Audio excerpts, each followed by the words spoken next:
Eh, Baik, assalamualaikum warahmatullahi wabarakatuh. Kami dari kelompok 4 akan mempresentasikan mengenai teknik-teknik manajemen resiko. Kelompok 4 kami beranggotakan saya sendiri, Fajrian Aprilianto, Vivi Amalia Yahya, dan Musyarofatun Hasanah. Selanjutnya, pengertian manajemen risiko. Menurut Ismail Solihin, manajemen adalah suatu proses perencanaan, pengorganisasian, kepemimpinan, dan pengendalian dari sumber daya organisasi untuk mencapai tujuan secara efektif dan efisien.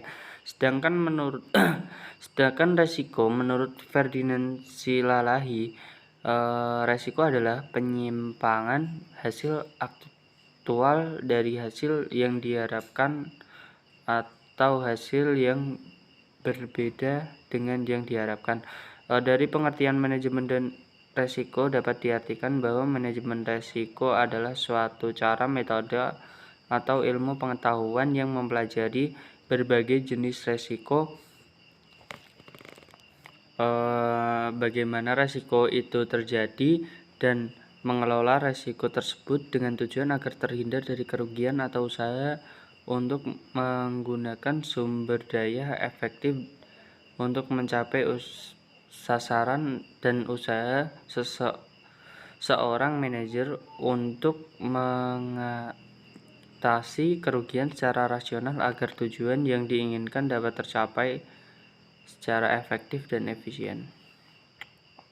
Selanjutnya, menurut para ahli manajemen risiko dapat didefinisikan sebagai berikut. Yang pertama adalah Herman Darmawi menyatakan bahwa manajemen risiko adalah suatu usaha untuk mengetahui, menganalisis, serta mengendalikan risiko dalam setiap kegiatan perusahaan dengan tujuan untuk memperoleh efektivitas dan efisien yang lebih tinggi. Menurut Zainul Arifin, manajemen risiko adalah pengambilan risiko yang rasional dalam keseluruhan proses penanggulangan risiko, termasuk risk assessment, sebagai tindakan untuk membangun dan menerapkan pilihan-pilihan dan kontrol risiko. Selanjutnya, fungsi dan tujuan manajemen risiko. Fungsi manajemen risiko manajemen risiko merupakan cara untuk melindungi perusahaan atau suatu usaha dari setiap kemungkinan yang merugikan. Adapun manfaat manajemen risiko, yang pertama adalah menjamin kelangsungan usaha dengan mengurangi risiko dari setiap kegiatan yang mengandung bahaya. Yang kedua, menekan biaya untuk menanggulangi kejadian yang tidak diinginkan. Yang ketiga adalah menimbulkan rasa aman di kalangan pemegang saham mengenai kelangsungan dan keamanan investasinya. Yang keempat, meningkatkan pemahaman dan kesadaran mengenai risiko operasi bagi setiap unsur dalam organisasi atau perusahaan. Untuk slide yang selanjutnya yaitu fungsi dan tujuan manajemen risiko. Yang pertama, tujuan manajemen risiko digunakan untuk dasar agar bisa memprediksikan bahaya yang akan dihadapi dengan perhitungan yang akurat serta pertimbangan yang matang dari berbagai informasi awal untuk menghindari kerugian. Secara umum, tujuan dari manajemen risiko yaitu yang pertama, agar perusahaan tetap hidup dengan perkembangan dan berkesinambungan. Yang kedua, memberikan rasa aman. Yang ketiga, biaya risk management yang efisien dan efektif. Dan yang keempat, agar pendapatan perusahaan stabil dan wajar, memberikan kepuasan dari pemilik dan pihak lain. Kemudian, teknik-teknik manajemen risiko dan pengelolaan manajemen risiko. Dalam mengelola risiko dalam suatu organisasi atau perusahaan sangat tergantung pada hasil identifikasi risiko yang mungkin muncul atau terjadi pada organisasi tersebut, serta beberapa nilai kerugian apabila hal tersebut terjadi. Berikut ini adalah teknik-teknik dan alternatif dalam pengelolaan risiko. Yang pertama, penghindaran risiko. Teknik ini biasanya dilakukan pada tahap perencanaan, di mana kemungkinan risiko yang terjadi dapat diatasi dengan berbagai tindakan pencegahan. Kemudian yang kedua, menahan atau menanggung risiko. perusahaan atau organisasi menanggung sendiri risiko yang terjadi, tetapi perusahaan atau organisasi tetap berupaya agar risiko tidak terrealisasi atau terjadi dan bisa juga mencadangkan sejumlah anggaran dengan pola tertentu sebagai antisipasi bila kondisi terburuk terjadi di kemudian hari. Selanjutnya, penahan yang tidak direncanakan dan yang direncanakan.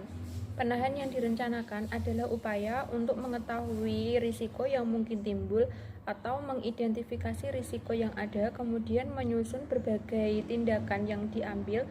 Sedangkan yang dimaksud penahan yang tidak direncanakan merupakan bentuk kegagalan perusahaan dalam mengidentifikasi risiko yang mungkin terjadi, sehingga pada saat risiko itu terjadi, perusahaan tidak memiliki anggaran atau tidak memiliki tindakan yang telah terencana dalam mengatasinya. Selanjutnya yaitu teknik-teknik manajemen risiko dan pengelolaan manajemen risiko. Pendanaan risiko yang ditahan.